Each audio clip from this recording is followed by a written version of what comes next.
That song kind of sounded like it was out of a Jesus movie, didn't it? Like Jesus of Nazareth. Very gripping.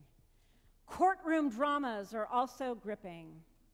Courtroom dramas are the stuff of very popular TV series, movies, plays, novels. I mean, think about it. L.A. Law, Suits, Ironside,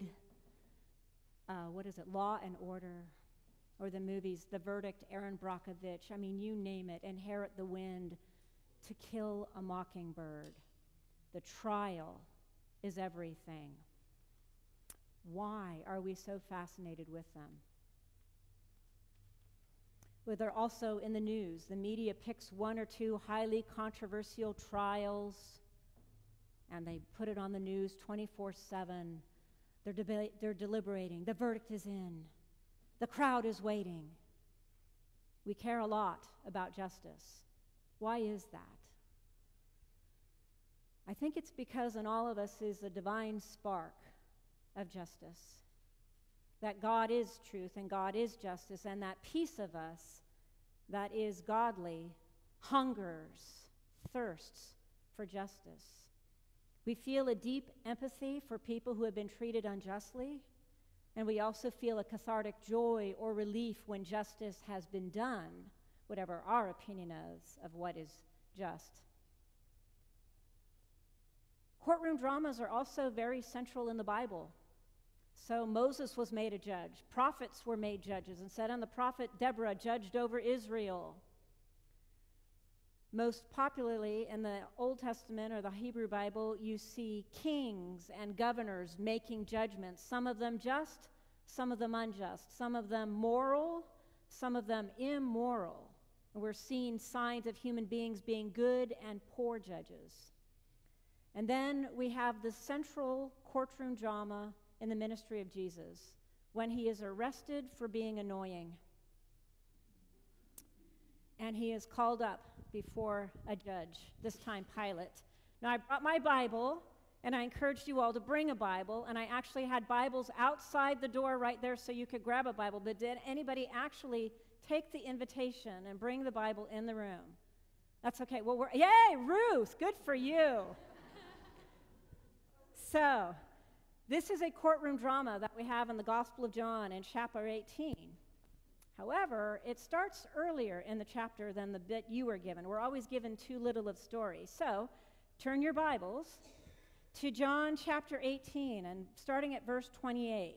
The high priests are taking Jesus into Pilate's quarters, Pilate's headquarters, where Pilate is going to judge him. And Pilate, this is the judge now, in this story, this is the judge, says to the prosecuting attorneys, the high priests, what has he done? And they do not answer the question. They have no thing to say against him. And they said, if this man were not a criminal, we would not have handed him over to you.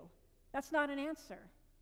Then he says, then take him yourselves and judge him according to your law. And they said, we can't, because we're not permitted to put anyone to death. It's a lynching party. They have no charges against him. They just want him dead. And they can't do it. And they admit it right there in print. Then we come to our part of the story that you got today. Then Pilate goes back into the headquarters, summons Jesus, and somehow in between verse 27 verse 32 and verse 33, Pilate got the word that he is being accused of claiming to be the king of the Jews. That's when he says, are you the king of the Jews? Now, interestingly, this court story is in all four Gospels, but in the other three Gospels, Matthew, Mark, and Luke, when Jesus is asked, are you the king of the Jews? He says, you say so, and then he doesn't say anything else. But John's Gospel was written later, and so John goes into more detail about what Jesus is going to say, and Jesus asks this fascinating question. Once again, doesn't answer the judge's question. He says, are you asking me on your own, or did the others tell you to say that? And then Pilate says, I'm not a Jew. I don't know what's going on with you and your people. And then Jesus responds with a description of his kingdom, sort of. My kingdom is not of this world. And then he goes on to describe it as a kingdom of truth. And he points out that it's not of this world because he said, if it were your kind of kingdom, there would be people here rescuing me. This never would have happened. We'd be fighting out in the streets right now. My kingdom is not of this world. And then Pilate says, oh, so you are a king, because Jesus has actually admitted to claiming that he is some kind of a king when he says, my kingdom is not of this world. And he goes on to say that he's a witness to the truth, and that everybody who belongs to the truth listens to my voice. In other words, the kingdom is truth. It's the kingdom of truth. Now, unfortunately, the people who gave you your snippet of the reading today cut off Pilate's response, which is, verse 38, what is truth? It's a great question, and you can either read that as the existential questioning of a world-weary man or a highly cynical man who just wants to get this annoying guy out of his headquarters. I vote for the latter because the very next thing Pilate does is he goes out to the crowd and he says, I have no case against him, but you have a custom of releasing one person and killing another, so you choose. It's a travesty of justice. He throws away his responsibility. He says, there is no case, there's no evidence, go ahead and have him. He shows himself to be the most corrupt of human judges. Now, it's too bad that he didn't let Jesus answer him, because Jesus has answered the question, what is truth? He did it in chapter 14, also in your Bible, when he's talking about being the way, and he's going to go somewhere, and the disciples will follow, and Thomas says, we don't know the way, and Jesus says famously, and I know you know this verse, I am the way, and the life. I am the way, the truth, and the life. Jesus is truth. What does that mean? Well, Mahatma Gandhi famously said and taught, the great Hindu spiritual leader from India, that God is truth and truth is God. And so that when you are seeking truth, a complete understanding of things, that what you are actually doing is seeking and finding God, because God is truth. And that might be a little bit hard for us to understand, because when we think of God, we think of the dispenser of truth, not truth itself. But if God is truth, then what that means is that God is the ultimate judge. Now, there's a huge difference between divine truth and human truth. When we speak of human truth, we usually are thinking about facts, truth between you and me, what happened, what was done, what's the history, how do I really feel, how do you really feel? That's the truth between human beings. And the other thing that's different between human truth and divine truth is that we are so often not truthful. That one of the things that can be said about humankind is that it's fairly dishonest at times. And we know this because the Psalms are full of people complaining to God about liars and backstabbers and betrayers. The difference between us and God is that God is always truthful, always just, always right, and we frequently aren't, even sometimes when we're trying to be so. Now, the interesting thing about God as a judge, and that is what it means to be a king, is to be the judge, is that we don't often embrace Jesus as a judge. I don't know very many of us who say, I love Jesus, my judge. Jesus, I worship you, judge of all. I don't think there's even hymns that talk about that. He's the king, he's the teacher, he's the lover of our soul, he's our brother, he's our healer. But how many of us say, I can't wait to welcome Jesus the judge into my heart? We don't talk about it, do we?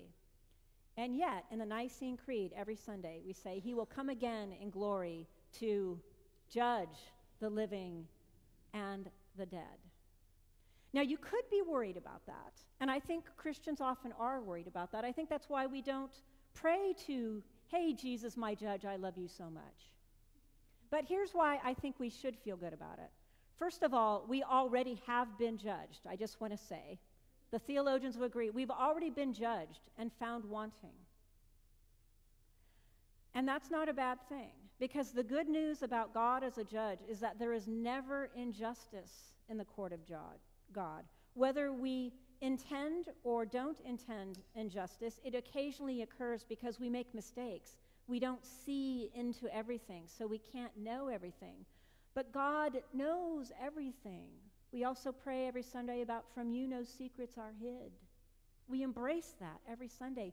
We like the fact that nothing about us and our lives has been hidden from God. So what we love about God as judge is that God's judgment is perfect.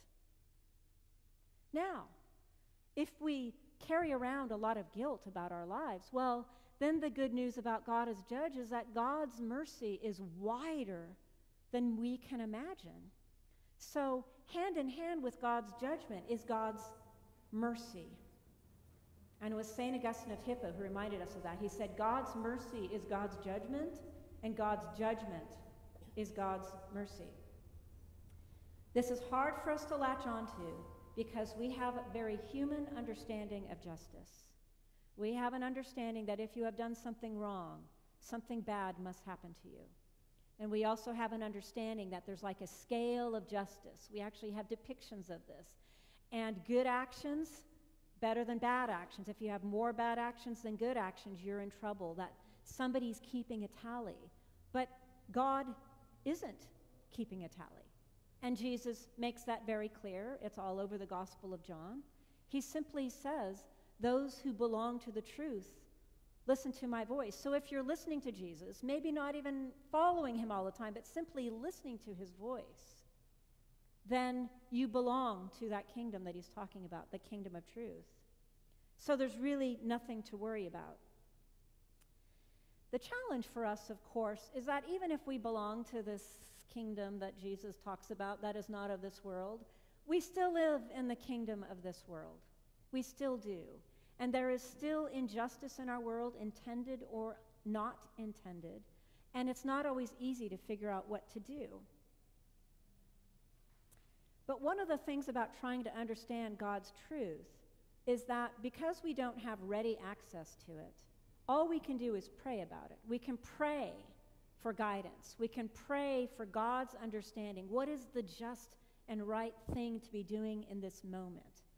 I can't believe that God would not answer that prayer fairly readily. But I also believe that if I keep praying for guidance from God and I don't get a clear answer, then either I'm supposed to do nothing, or God is saying, go ahead and experiment. Learn from the decision, and then we'll move from there. Because God doesn't want us to take missteps. God is urging us to seek guidance. I have a perfect example of that, how prayer leads to justice. There are many popular court cases in the news right now, but one of them that was important to some church members was the request that the governor of Oklahoma stay the execution of a black man named Julius Jones, who'd been convicted of first-degree murder and sentenced to death. And he was going to be executed this week, and the state parole board had uncovered some evidence, had been presented with some evidence that he might not be guilty. He hasn't been exonerated, but he might not be guilty. So for that reason, they presented the evidence to the governor and asked him to change the sentence to life with parole. The governor said no. So then, some famous athletes and 100 black pastors went to Oklahoma and met with the other people who were, I don't know whether they were demonstrating or just having a prayer vigil, and they prayed. They prayed that God would bring justice about. Then the Oklahoma governor said that he prayed that night, and he changed his mind. So he changed the sentence to life without parole. And now black pastors are going to other famous trials around the country, the Ahmaud Arbery, the killers of Ahmaud Arbery, and protest or praying outside courthouses there. Prayer works. Advocacy works. And this is one of the ways we can bring about just action in the world. Now, you probably know that our advocacy team at the church is called Just Action, and they've asked us to fill out a survey about what issues we most care about so that we could pick one way of being effective in bringing about justice in our world. Just one simple way.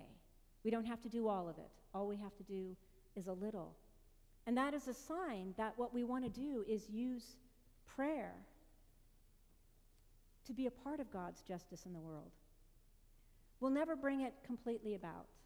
The good news is someday Jesus, our judge, will make everything right, because he is the truth, the whole truth, and nothing but the truth. So help us, God.